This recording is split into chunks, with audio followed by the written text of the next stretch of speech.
siga saludándose. Es una bendición estar juntos, los hermanos, en armonía, en comunión, en comunidad.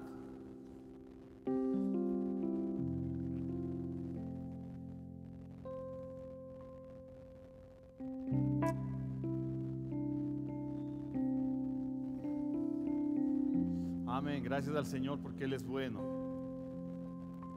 Gracias al Señor porque nos podemos encontrar en este día en la casa del Señor, en la casa del Padre, en la casa de Papá. Amén. Dispuestos para escuchar, para alabarle al Señor, para escuchar su voz, para tener comunidad los unos con los otros. Siempre el domingo debe ser un día esperado por la iglesia. Amén. Un día en el que nos preparamos para estar juntos en la casa del Señor. Un día donde Dios nos habla, nos prepara, nos motiva. Así que bienvenidos todos a la casa de Dios. Amén. Hay que el día de ayer concluimos 2 sábados, 2 fines de semana que pasamos por nuestro taller, primer taller de matrimonios de este año, llamado Amor del Bueno. Y pasamos un tiempo maravilloso ayer celebrando. No sé si podemos, ahí tomamos una foto grupal de todos los matrimonios que estábamos, matrimonios desde 2 años de matrimonio, que eran los que estaban más jóvenes, digamos, en el matrimonio, hasta matrimonio de 43 años, todos juntos, escuchando, aprendiendo acerca de cómo debemos amarnos y relacionarnos como esposos. Así que si usted no tuvo la oportunidad de estar, se lo perdió porque estuvo fabuloso. Pero esperamos que más adelante continuar con este tipo de talleres, ¿no es cierto?, donde se puede aprender, porque el matrimonio sigue teniendo vigencia. ¿Cuántos dicen amén? La familia sigue teniendo vigencia. Es el plan de Dios, es el propósito del Señor. Y el enemigo, tratando de destruir la imagen del matrimonio y de la familia, filtrando cualquier tipo de información, ideologías y pensamientos desde los más pequeños, entonces quiere destruir la naturaleza de la imagen de Dios. Pero nosotros como iglesia necesitamos predicar siempre que el matrimonio y la familia son el plan de Dios. ¿Alguien dice amén? El matrimonio y la familia. Es interesante ver cómo poco a poco, aún en la iglesia, se va filtrando esta idea de no casarse. Entre los jóvenes se va filtrando la idea de no te cases, disfruta, viaja, cásate a los 30, a los 40 años. Se va filtrando esta idea que no viene de Dios. Y qué hermoso es cuando escuchamos que hay jóvenes en las iglesias que quieren casarse. ¿Cuántos dicen amén? Jóvenes que todavía creen en el matrimonio, porque la juventud de ahora ya no cree en el matrimonio. Ya no quieren tener hijos. Es más importante tener una mascota que tener un hijo. Hablábamos con un hermano al inicio del servicio. Hay mascotas que son tratados con más consideración que un bebé, que un hijo. Los matrimonios jóvenes hoy, cuando muchos de ellos se enteran que están embarazados, más bien es un motivo de frustración y de tristeza. Oh, estamos embarazados. Cuando esto tiene que ser motivo de gran fiesta. ¿Cuántos dicen amén? Celebrar la vida. Y el enemigo está con un montón de intenciones tratando de destruir el matrimonio y la familia. Pero aquí en Iglesia creemos en el matrimonio y creemos en la familia porque es el propósito y el plan de Dios. ¿Alguien dice amén? ¿Alguien dice amén? Denle un aplauso al Señor porque tiene que ser así. Ame su familia, ame su esposo, ame su esposa, ame sus padres, ame el entorno familiar, porque eso es el plan de Dios. Así que honramos a todos los matrimonios que el día de ayer estuvimos en este taller y la semana pasada también. Amén, iglesia. Estamos en el segundo mes del año, el mes de febrero, avanzando el año ya en este segundo mes, que es un mes interesante, ¿no es cierto? Es el mes que el mundo tradicionalmente celebra el amor y la amistad. Es el mes del carnaval. ¿A cuántos les gusta el carnaval? Recuerdo cuando era niño, les contaba a los servidores, uno de nuestros tíos tenía una camioneta y ponía unos tanques grandes en el balde de la camioneta con muchos globos y bombas de agua, y todos los sobrinos que éramos en ese tiempo tal vez unos 8, unos 10, no sé, nos subíamos en el balde de la camioneta e íbamos por toda la ciudad lanzando bombas de agua. No sé cuántos recuerdan esos tiempos, menos de los tiempos de mi infancia. Pero tenemos que recordar también algo, iglesia, que en el contexto en el que estamos necesitamos ser buenos administradores de los recursos que Dios nos da. ¿Alguien dice amén? Dios nos ha dado recursos, Dios nos ha puesto como administradores de esta casa llamada planeta Tierra, el mundo en el que estamos, y por eso la iglesia tiene que ser la primera en defender los recursos naturales. Así que no malgastemos el agua, ¿no es cierto? Busquemos otras formas de divertirnos, tal vez con una carioca, con otras posibilidades de divertirnos, para que la iglesia realmente sea una protectora, porque estamos relacionados íntimamente con la naturaleza. La naturaleza, nosotros somos parte de la creación de Dios y la creación está relacionada íntimamente, conectada lo uno con lo otro. Y los cristianos debemos ser los primeros en defender la naturaleza y la creación del Señor. Amén. Así que eso nomás quería comentarle, así que el próximo fin de semana disfruten familia. Nosotros los servidores de la iglesia, pastores y líderes y todo el equipo de servidores, vamos a estar el lunes y martes en un retiro espiritual, en un encuentro. Vamos a estar buscando la presencia de Dios, orando esos 2 días. Así que oren por nosotros para que sea un tiempo especial en la presencia de Dios. Amén. Iglesia, quiero compartir con ustedes esta semana y la próxima un par de mensajes que quedaron pendientes de una serie que llamamos El Rostro de Jesús. No sé cuántos se recuerdan de esta serie, El Rostro de Jesús. Hablé primeramente acerca del rostro del amor, hablé del rostro de la gracia, en 2 mensajes que prediqué. Eso fue el año pasado en realidad, pero me parecía que era importante completar esta serie con estos 2 mensajes que quiero compartir el día de hoy y la próxima semana. Y el mensaje del día de hoy es un mensaje muy especial. Es que podamos nosotros encontrar el rostro de la empatía en Jesús. ¿Ha escuchado la palabra empatía? Hoy vamos a hablar acerca de este tema, el rostro de la empatía en el Señor Jesús.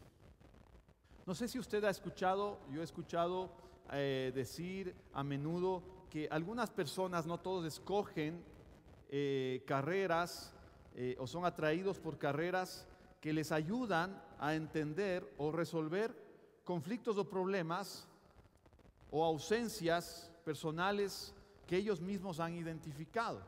Entonces, sus tendencias para escoger alguna carrera profesional tiene que ver con alguna experiencia que tuvieron en la infancia, con alguna experiencia personal en su hogar, con alguna experiencia con sus compañeros, con alguna motivación. Claro que en otros casos es una inclinación de alguna destreza que alguien tiene, pero en algunas personas es escoger la carrera por alguna experiencia que tuvieron de pronto en su infancia. No sé si a alguno de ustedes les pasó eso y por eso escogieron una carrera. Más de una persona escogen, por ejemplo, ser terapeutas o psicólogos porque de pronto alguien en la familia o ellos mismos quieren entenderse mejor. Escogieron una carrera porque de pronto alguien en la familia lo necesita, querían entenderse mejor ellos mismos, entender a sus padres. Otros escogieron la carrera de médicos, de pronto porque sufrieron una crisis, algún familiar cercano, un padre, una madre murió con alguna enfermedad y ellos se sintieron impotentes de hacer algo, o alguien está enfermo y estas personas dicen: yo quiero ser médico porque quiero ayudar a mi familia, quiero ayudar a mi padre, quiero ayudar a mi entorno. Hay carreras que muchas personas escogen dependiendo de estas experiencias y circunstancias que pudieron haber vivido en su infancia. Otros, por ejemplo, decidieron dedicarse a un oficio porque vieron que era el oficio como tradicional en su familia. Un abuelo que era carpintero y el hijo también, el papá carpintero y el hijo también carpintero, entonces escogen un oficio tal vez por alguna tradición familiar. Algunos incluso escogen no estudiar o no prepararse en la universidad. No estoy diciendo que esto sea malo, ¿no es cierto? Algunos escogen no hacerlo porque tal vez no tienen los recursos porque tal vez les tocó trabajar desde muy jóvenes, porque tal vez las experiencias de la vida no les permitieron, no les abrieron las puertas para poder prepararse profesionalmente. Tuvieron que criar hijos, alguna situación que pasaron, o simplemente porque alguien les dijo, sabes que tú no vas a alcanzar nada, tú no vas a llegar a ser profesional, tú no puedes estudiar, no tienes capacidad para estudiar, y nos convencimos tanto de eso que no estudiamos alguna carrera o asumir responsabilidades, como dije muy temprano. Algunas razones, y en la historia podemos encontrar personajes que escogieron su vocación o escogieron sus carreras por este tipo de experiencias, de descubrirse a ellos mismos, de entender el mundo.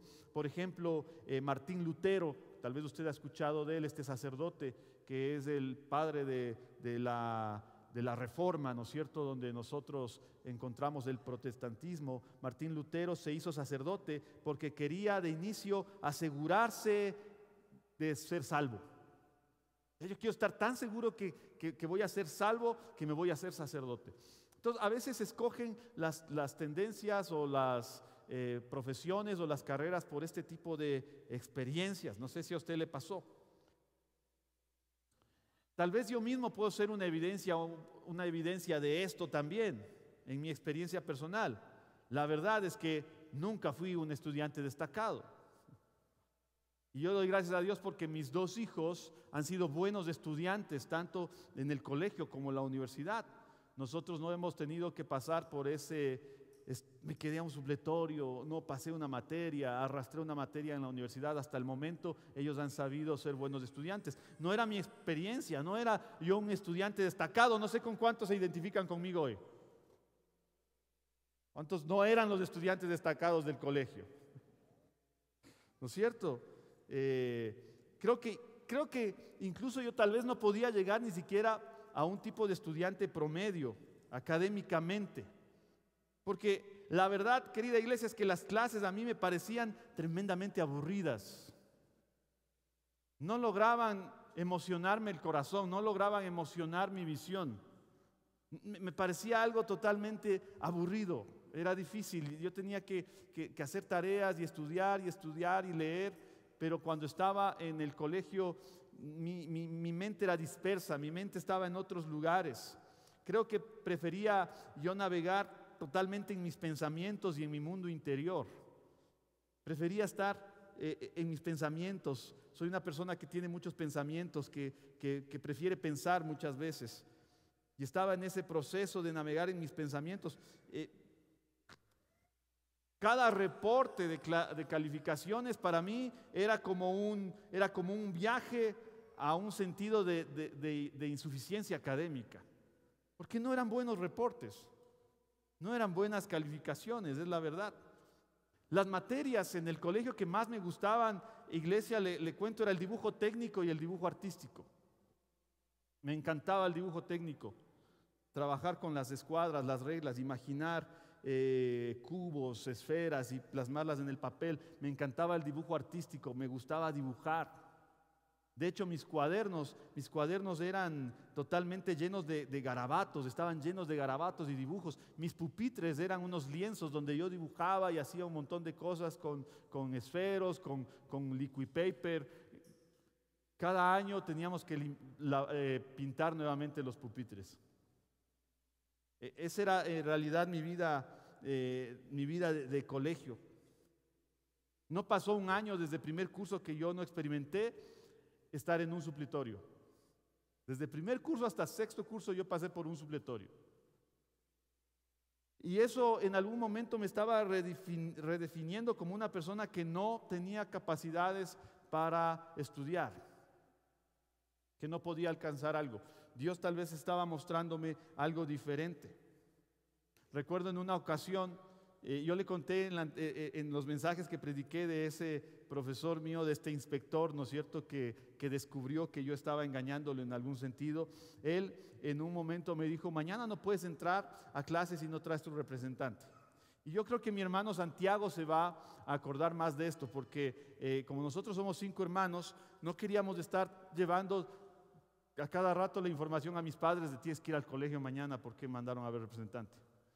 Estaba en sexto curso, mi hermano ya se había graduado, Santiago. Yo voy donde Santiago y le digo, oye, ayúdame, anda al colegio, el inspector me está pidiendo que vaya papá, pero no le voy a decir, échame una mano. Y mi hermano Santiago se ofreció para hacer esa tarea, el trabajo sucio. Tal vez mis padres se están enterando ahora de eso después de 23, 24 años, ¿no es cierto? Pero Santiago fue al colegio y cuando entró el inspector me llamó, le preguntó a él por qué no vinieron tus padres y ahí alguna justificación se inventó, ¿no es cierto? Y él dijo, bueno, le hizo sentar en un pupitre y del cajón de su escritorio sacó varios cuadros que se ponían en los cursos con los rostros de los presidentes. ¿Cuántos recuerdan eso? Y cada uno de esos cuadros estaban dibujados bigotes, barbas, lentes. Yo había cogido los cuadros en algún momento y los había abierto y había empezado a llenar de color los rostros de los presidentes. Tenía una mente muy gráfica, ¿no es cierto? Y tenía experiencias como estas, porque me encantaba poner color a las cosas. Y no era un excelente estudiante en algunas materias. ¿Sabe qué quiero decirle con esto? Que la vida tiene su propio modo de compensar. La vida tiene su propia forma de compensar. Y cuando se te da mal en una cosa, es posible que se te da bien en otra cosa. ¿Ven? Cuando de pronto no eres un buen estudiante, de pronto eres una persona inclinada al arte. Cuando no eres un buen deportista, de pronto eres una persona que tiene una mente excepcional. Entonces, cuando no se te da en una cosa, se te da en otra. En la vida es así. Dios ha puesto algo específico en nosotros. Y necesitamos descubrirlo, necesitamos entenderlo. Por lo general hay una cosa que se nos va a dar bien. Y tal vez estuve entusiasmado en el concepto de que estaba ensimismado, en el concepto de que nada se me daba hasta ese momento.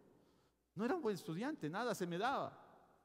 No podía todavía entender esta naturaleza que Dios había puesto en mi propia vida.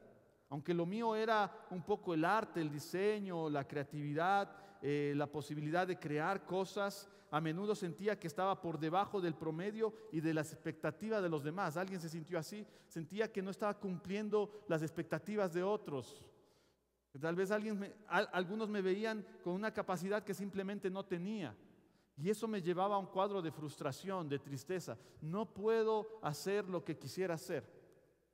Necesitamos, iglesia, descubrir cuál es el área específica donde Dios nos diseñó para que podamos desarrollarnos de una forma extraordinaria. Te voy a preguntar todavía qué tiene que ver esto con la empatía. Ya voy a ir definiendo algunos conceptos.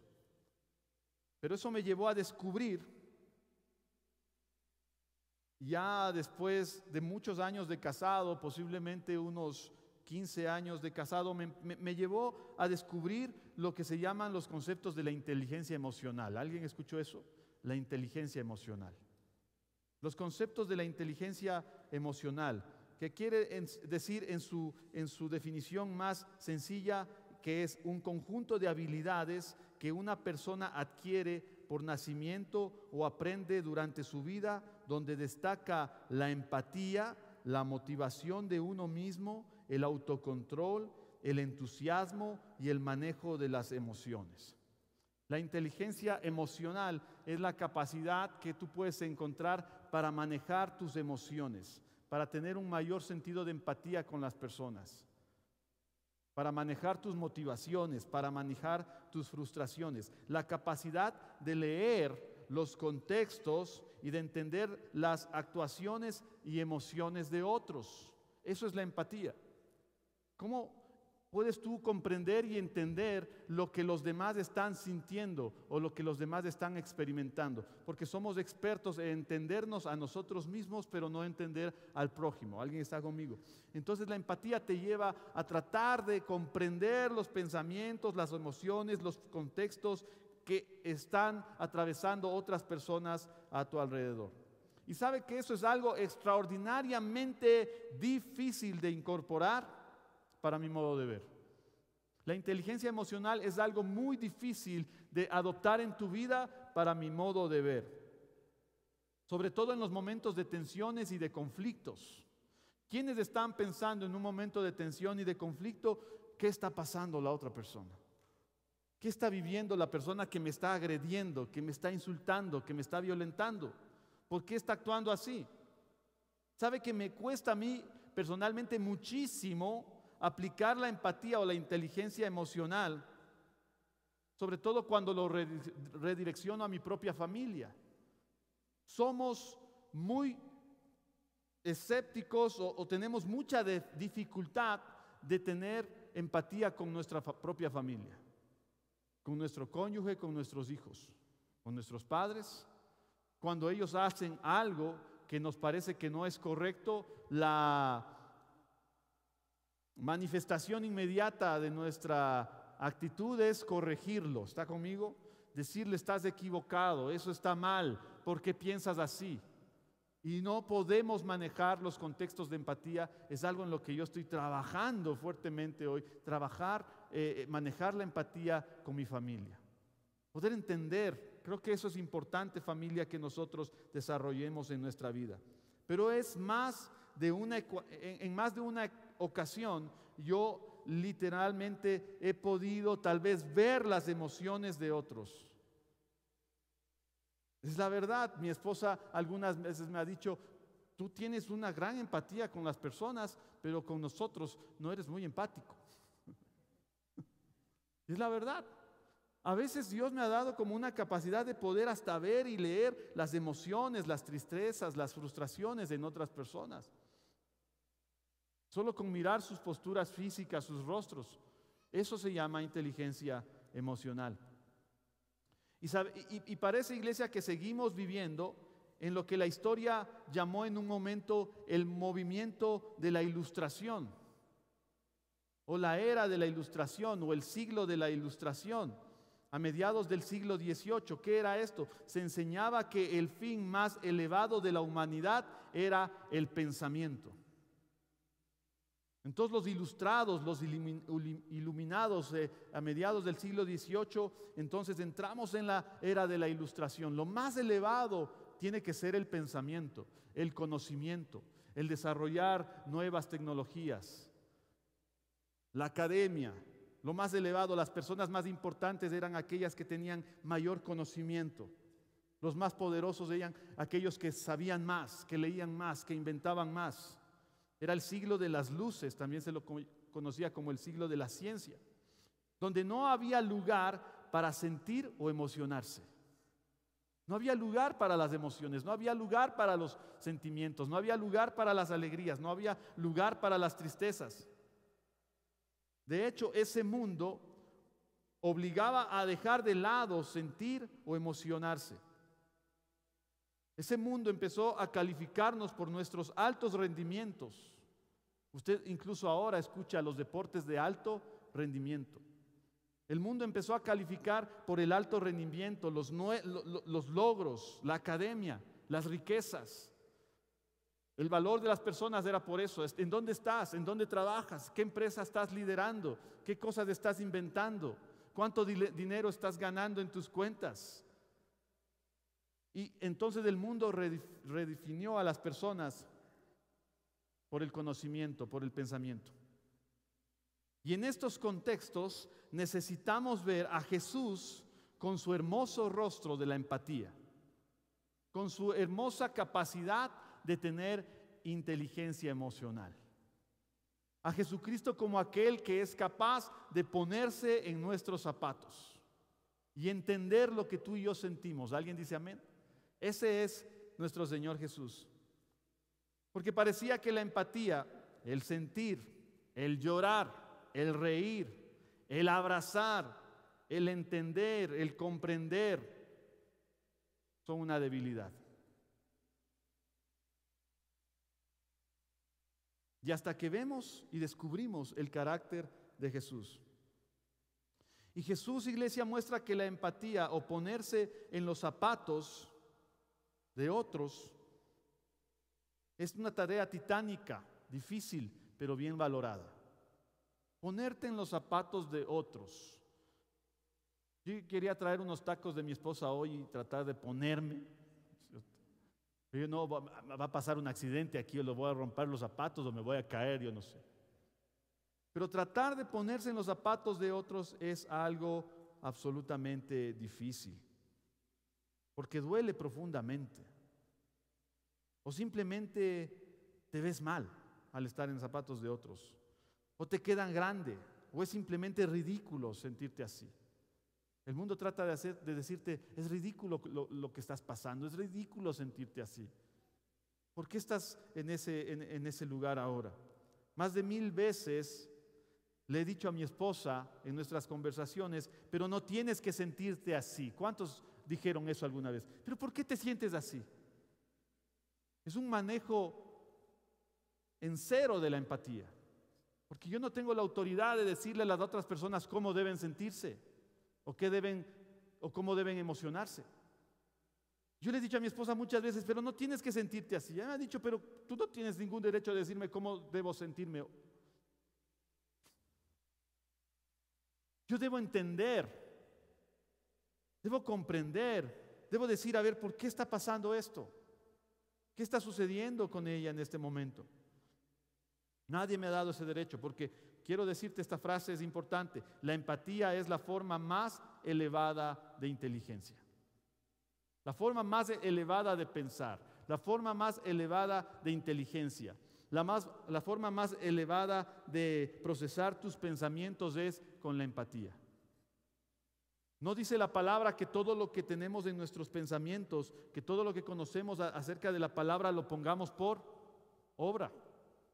Y esa es la inteligencia que Dios quiere que desarrollemos. La vida de Jesús es la respuesta a la pregunta, ¿cómo se vería el amor si se vistiera de carne y de sangre?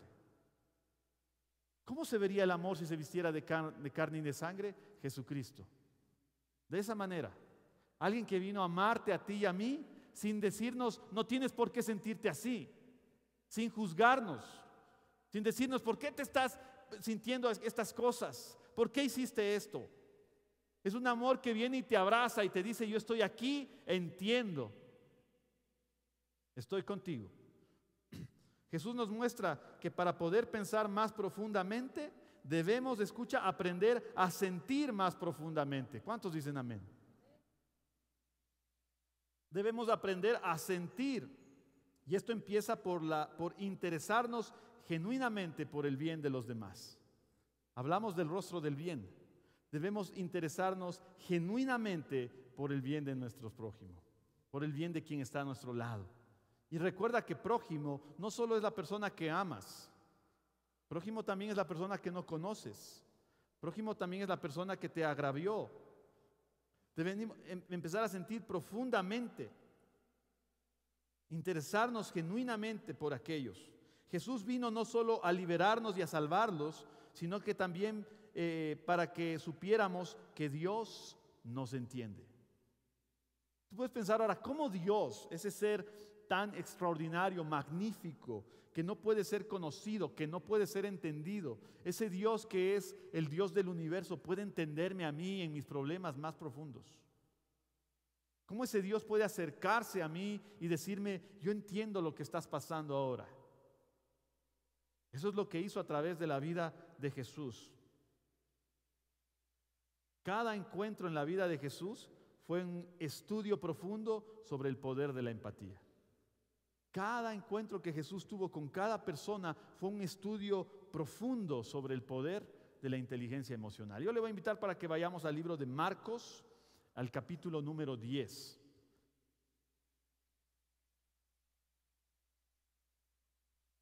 Marcos capítulo número 10.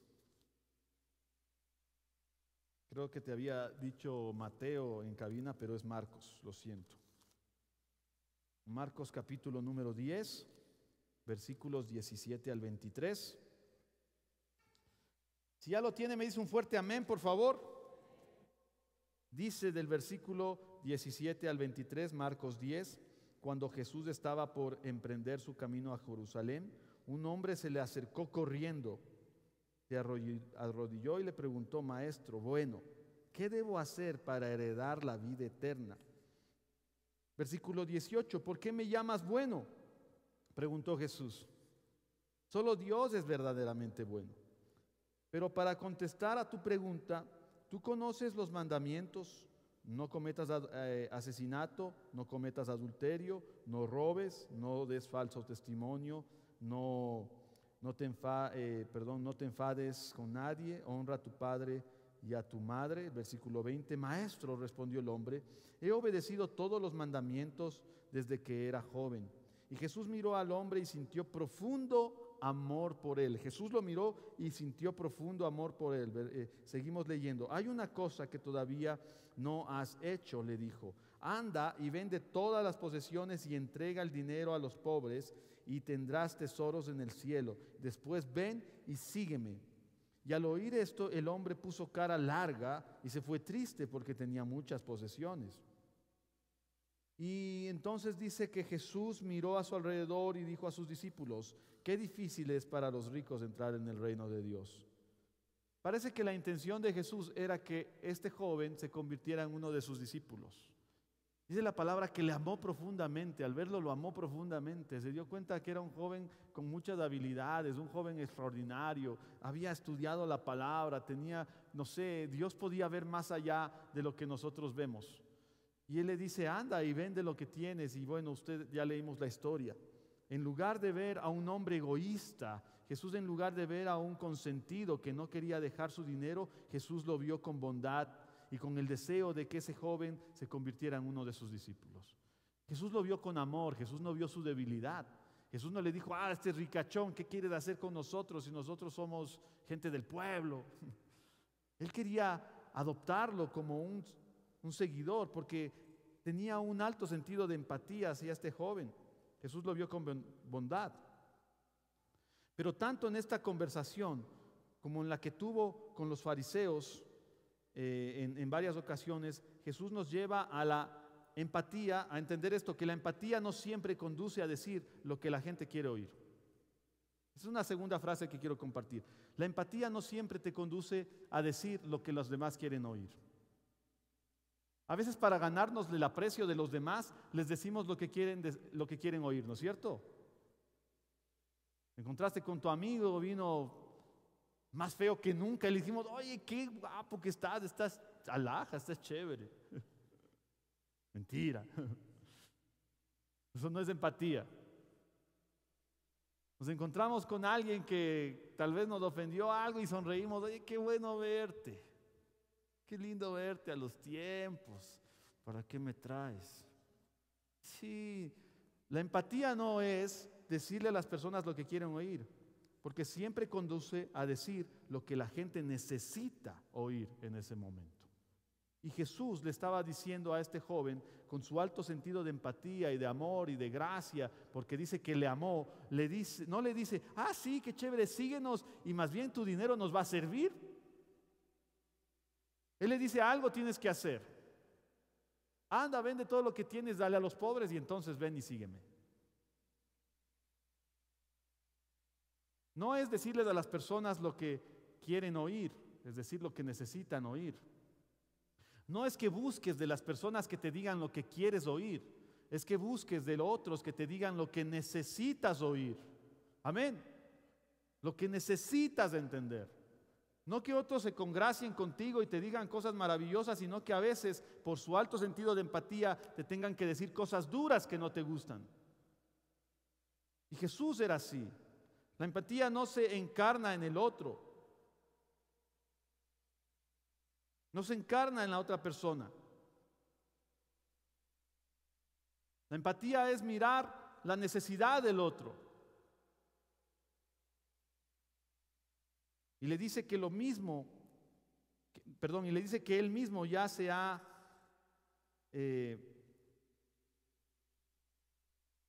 ya me perdí, hermanos, ¿se dan cuenta? La empatía no está impulsada por la necesidad de ser entendido, sino por el poder de comprender al otro. La empatía no está impulsada por la necesidad de que los demás te entiendan a ti, sino porque tú entender a los demás. Amén. Jesús no estaba buscando que la gente le entienda a él. Y que la gente le esté diciendo: Jesús, pobrecito, vas a ir a la cruz. Sí, yo entiendo, qué duro ha de haber sido nacer en un hogar de carpinteros y que te persigue. Qué duro que cuando eras niño tuviste que irte a otro. Jesús no estaba buscando que la gente le entienda y que tenga compasión y que le diga: pobrecito Jesús. No, no, no. Él estaba preocupado por entender las necesidades de los otros. ¿Cuánta gente entre nosotros estamos preocupados de que todos nos entiendan? Ay, qué pobrecito, ay, es que pasó esto, ay, es que no pudo, ay, es que no rindió el examen, es que no hizo lo de acá. Cuando nosotros debemos empezar a entender a los demás, comprender las visiones de los demás, entender para lograr ayudarles en ese proceso. Así que la empatía es el poder de la comprensión del otro. Se trata de reconocer lo que otros necesitan en ese momento y tener la sabiduría y el discernimiento y la valentía para proporcionarlo. Eso es empatía, entender lo que necesitan y tener la valentía para proporcionar lo que necesitan, no lo que quiere. Jesús tenía la valentía para darle a las personas lo que necesitaban, no lo que ellos solo querían y pedían en todo lugar donde él iba. Toda la gente le pedía a Jesús que haga cosas que ellos querían. Y Jesús estaba preocupado en sustentar y suplir la necesidad que él sabía que tenían. Desde los papiros bíblicos, los escritos bíblicos más antiguos, se describe a Dios como un Dios de compasión y de misericordia. Y esa declaración, iglesia, está arraigada en la naturaleza más profunda de Dios. La Biblia nos dice que Dios no es solamente el Dios que ama, sino que es el Dios que es amor. No es solo Dios que abraza, sino que es el abrazo. Es la caricia, es el beso, es el abrazo, es el amor encarnado. Es la comprensión. Todo el fundamento para nuestra relación con Dios está basada en la promesa de que Dios es amor y de que su amor es eterno y de que toda la creación es una expresión de amor de Dios. Toda la creación es una expresión de amor de Dios. Leí una frase en un libro de un autor. Dice: el amor es la razón para la que existimos y el único lugar donde encontramos significado. El amor es la única razón para la que existimos tú y yo y el único lugar donde podemos encontrar significado. Eso quiere decir que tú solo puedes encontrar el verdadero significado en el amor de Dios que te vio y te dijo: yo te entiendo y sin embargo estoy aquí para ayudarte y levantarte, decirte lo que necesitas, hacia dónde puedes llegar y acompañarte en ese camino y en ese proceso. ¿Sabe que habían pasado miles de años desde que Moisés hablaba cara a cara con Dios como amigos? Vamos a leer Éxodo 33:1. Vamos a ir rápido al Antiguo Testamento.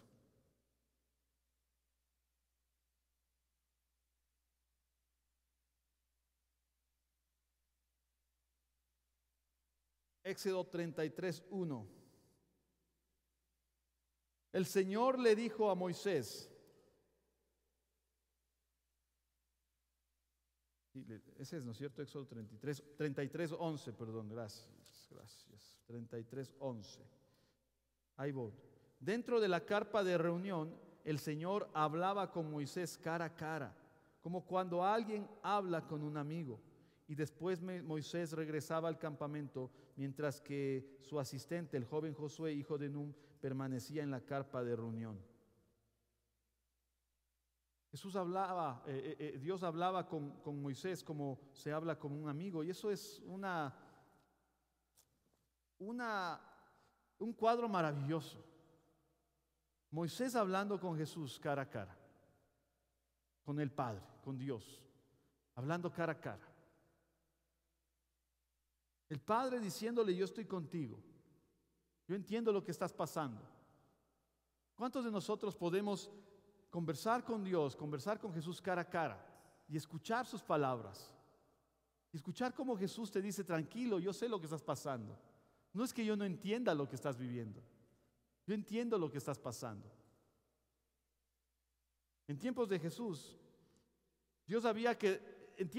escuche esto, Dios había quedado reducido a una serie de mandatos, reglas y rituales. Eso era Dios para los judíos. Mandatos, reglas y rituales. Es que el judaísmo dice esto, es que la Torá dice esto, es que la ley dice esto, puedes hacer esto. Son los mandatos, las reglas y los rituales. Aunque permanecían las leyes de Dios, el amor de Dios había sido perdido y olvidado. Ya no habían estos encuentros de personajes con Dios cara a cara. De hecho, dice la palabra que durante mucho tiempo hubo silencio de Dios. Y Dios no habló por profetas ni nadie. Y Dios se había convertido en rituales, reglas, normas. Ellos recordaban a un Dios de ira, a un Dios que establecía normativas y que no podían ser quebrantadas. Recordaban a un Dios que se enojaba y eso lo transmitían y enseñaban. A un Dios que simplemente te decía, estás haciendo mal y punto. Esa era la vida de la religión judía hasta ahí. Dios seguía siendo juez, pero no un sanador y redentor, no alguien que estaba dispuesto a abrazar y a entender. Y por ese motivo el Padre envió a su Hijo al mundo. Por cada uno de nosotros, Dios se convirtió en carne y sangre, se hizo igual a nosotros y se convirtió en la manifestación perfecta del amor. ¿Cuántos dan gracias por Jesucristo nuestro Señor? Se convirtió en la perfecta manifestación del amor, de la empatía, de la inteligencia emocional, del abrazo. Algo que los fariseos que predicaban normas, reglas, que predicaban ira y juicio no podían entender. Por ese motivo el Padre envió a Jesús. Y Dios quería y quiere compartir contigo sus emociones, tus emociones, ¿Y cómo te sientes? Dios quiere compartir contigo. Jesús está ahí para escucharte. Así como escuchó al joven rico, así como escuchó a varios personajes, Él está aquí para escucharte, querido amigo, querida iglesia. Él decidió bajar de su trono para empatizar con nuestras realidades.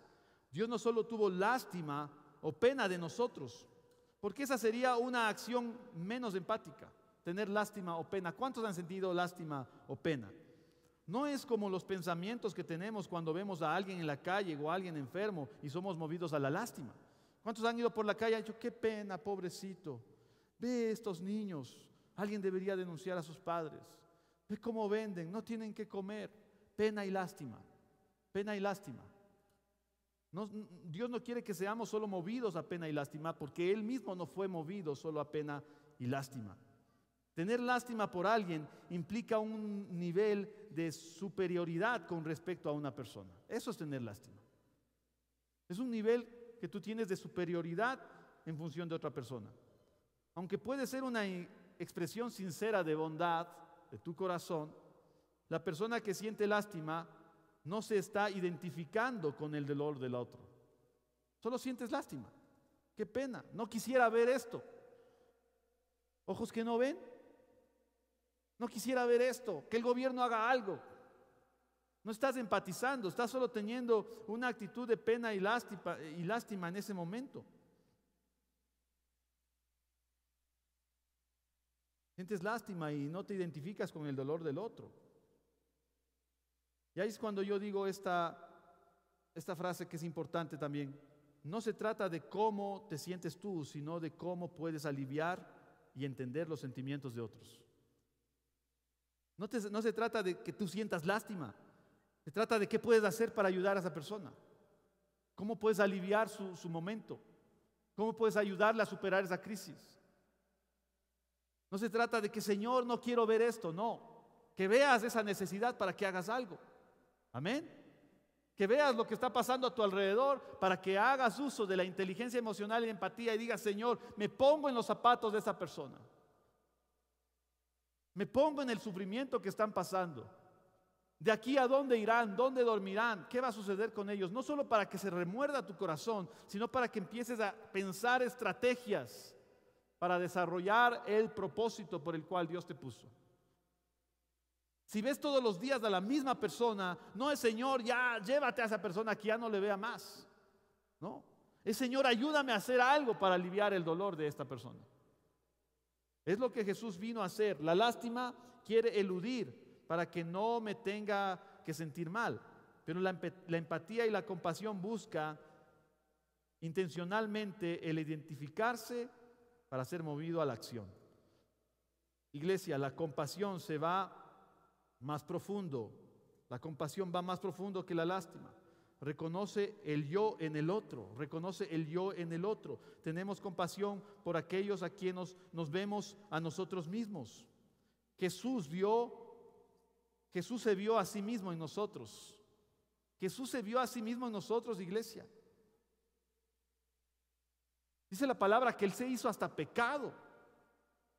Algo que Él no era, se convirtió en la cruz por amor a ti y a mí. Se vio Él mismo en nosotros. La lástima no es suficiente. La compasión te mueve a la acción y la empatía te mueve a la comprensión. La empatía es el nivel más profundo de conocimiento. Es inteligencia en movimiento. Es inteligencia en acción. No es suficiente saber, sino llevar ese saber a la acción. Eso es la empatía, iglesia. El modo en que se comunica el amor es la compasión, la acción. El conocimiento te lleva a ponerte a ti y a todo lo que sabes por encima de todo. El conocimiento te llega a pensar que eres el maestro de todo, eres inequívoco, eres autosuficiente. Pero la empatía, querida iglesia, la empatía te lleva a utilizar todo lo que sabes en beneficio de otros. Eres ignorante. Sientes profundamente las necesidades de otros. No eres maestro, eres aprendiz. Eres falible, te puedes equivocar. Estás sintiendo el dolor ajeno en tu propia vida. Y termino con esta historia. Juan capítulo número 11. No sé cuántos pueden recordar o han escuchado la historia de Lázaro. Lázaro, este gran amigo de Jesús, nos cuenta esta historia que nos ilustra perfectamente la empatía, que uno de estos amigos cercanos de Jesús llamado Lázaro no era parte de los 12 discípulos, no era parte de los que eran cercanos a Jesús, pero era un gran amigo de Jesús. Él tenía 2 hermanas, Marta y María, y sus hermanas estaban profundamente angustiadas. Vamos a leer Juan 11 del 1 al 3.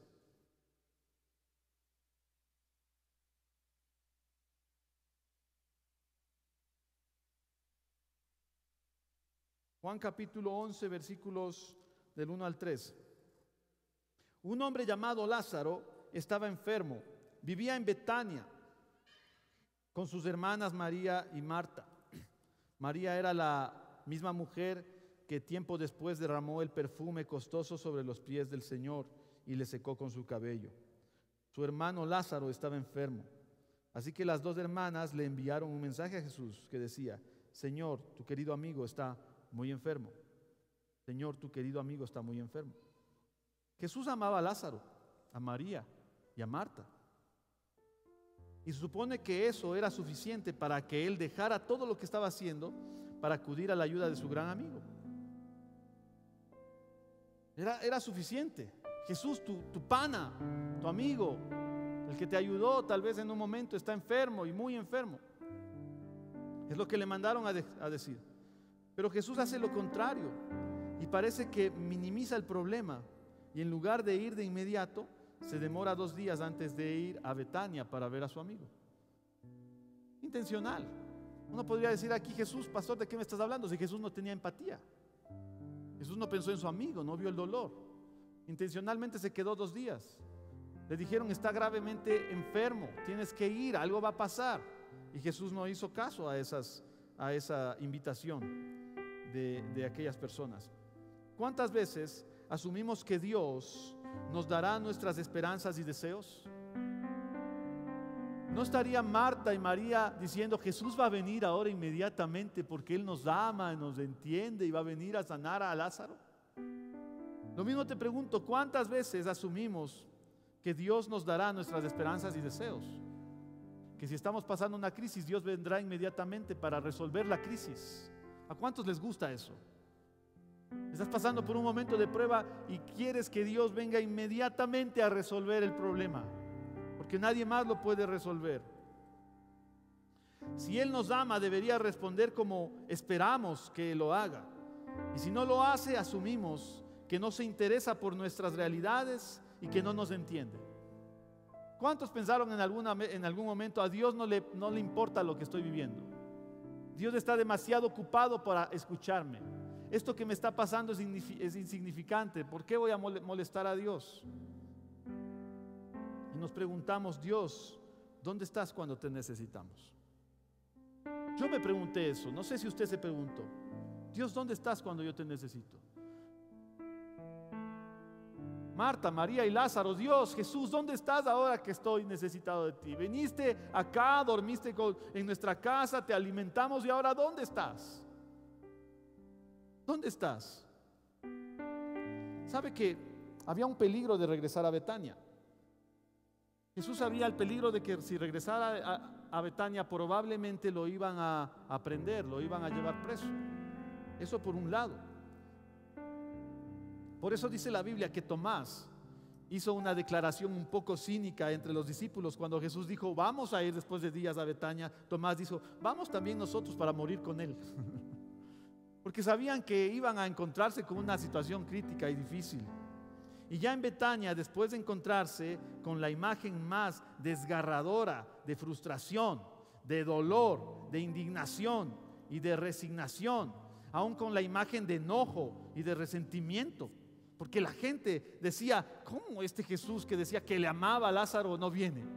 La gente estaba resentida, enojada, estaba indignada.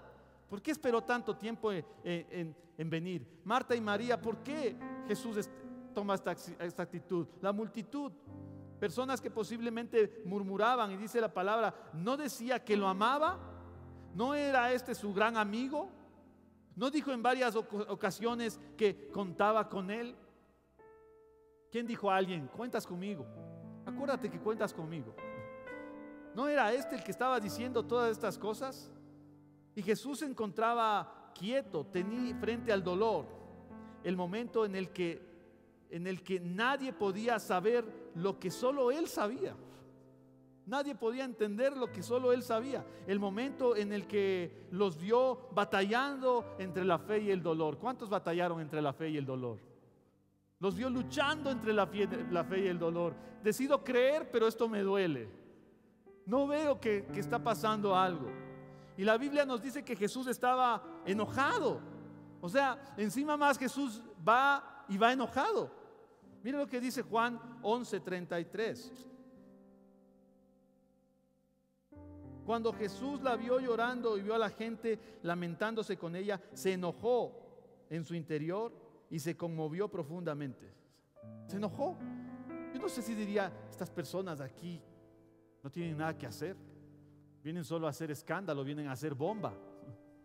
No sé cuáles eran los pensamientos de Jesús. No sabemos si estaba enojado ante la muerte que había arrebatado la vida de su amigo. No sabemos si estaba enojado ante la duda de las personas de que él podía hacer algo, o ante la desesperación. No lo sabemos. La verdad es que se enojó. Nunca tendremos un cuadro más detallado de lo que había en la mente de Jesús, más allá de lo que Juan nos muestra o la palabra del Señor nos dice, ¿no es cierto? Lo que sí sabemos es que Jesús pregunta a María: ¿dónde lo pusieron? Jesús le pregunta a María: ¿dónde lo pusieron? Y la multitud, posiblemente indignada, dice: ven Jesús, ven a ver con tus propios ojos lo que tú mismo hiciste por no estar aquí. Ven a ver a Lázaro muerto. Ven a ver, ven y ve. Y a medida que la multitud avanza rodeando a Jesús, mientras Él camina al sepulcro, hace una pausa por unos momentos. Y dos palabras que nos dan una ventana, dos palabras que nos dan una puerta, una ventana hacia un acto que quizás sea más poderoso que el mismo milagro que estaba a punto de ocurrir. Dos palabras que eran tal vez más poderosas que el mismo milagro que estaba a punto de ocurrir, presenciaron la gente. En esas ventanas a la divinidad de Jesús, ¿sabe qué es lo que sucede? Jesús llora. Jesús llora. Jesús, caminando hacia el sepulcro, derrama lágrimas. ¿Por qué que usted que derrama lágrimas? Antes que Jesús confirme su divinidad en el milagro de la resurrección, nos muestra su humanidad o empatía. Antes de hacer lo que todos esperamos, un acto poderoso del cielo, de un Dios todopoderoso, Él muestra su condición de humano diciendo: yo entiendo lo que Marta y María están viviendo. Me duele la muerte de mi amigo. Y eso es algo sorprendente, iglesia. Es algo conmovedor, porque ese es un milagro poderoso. En momentos como este queremos lo milagroso, y lo que Jesús nos da es la belleza de ser humano primero, la belleza de sentir lo que tú sientes. Dale un aplauso al Señor, de verdad, porque ese es nuestro Salvador. Ese es el Salvador que no solo viene a decir yo puedo hacer esto y cambiar y pum, sino que primero se sienta a tu lado y llora contigo tus dolores.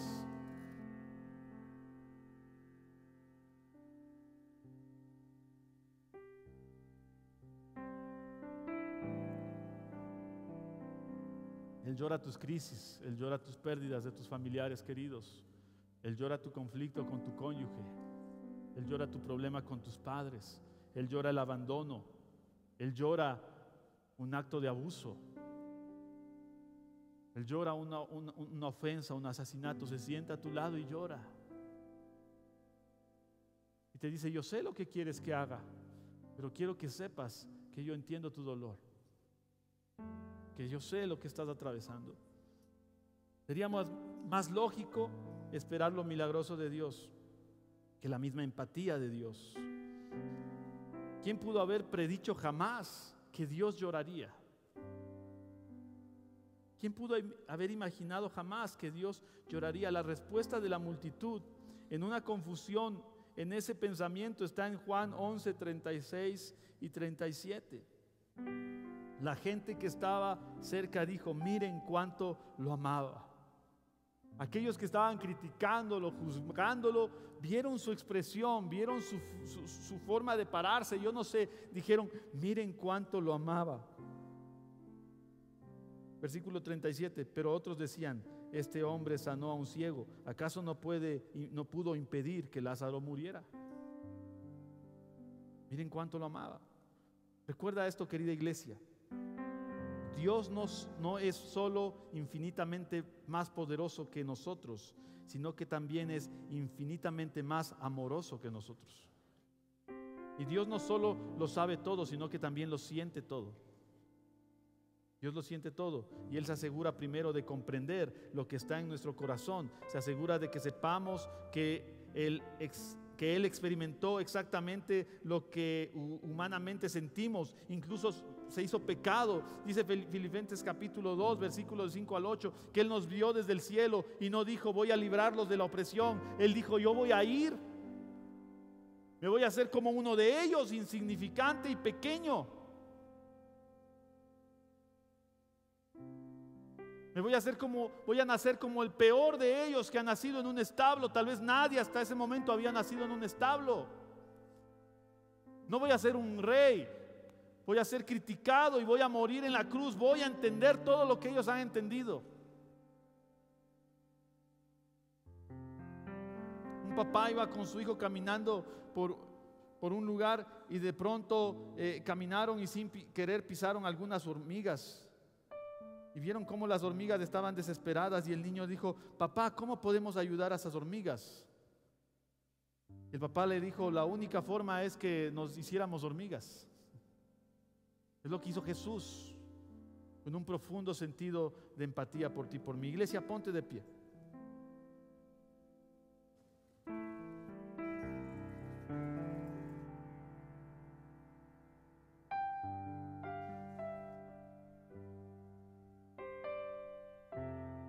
Concluyo con esto. Lo primero, Dios te entiende, Dios está contigo, Dios llora contigo, Dios experimentó todo lo que tú estás experimentando hoy. Nadie puede decir que Dios no nos entiende.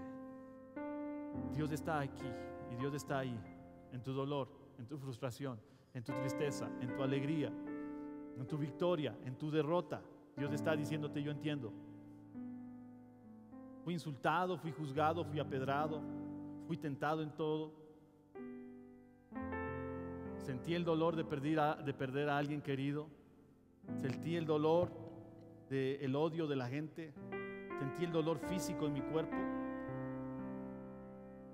Tal vez no como una enfermedad, pero sintió el dolor físico en su cuerpo. Él te entiende.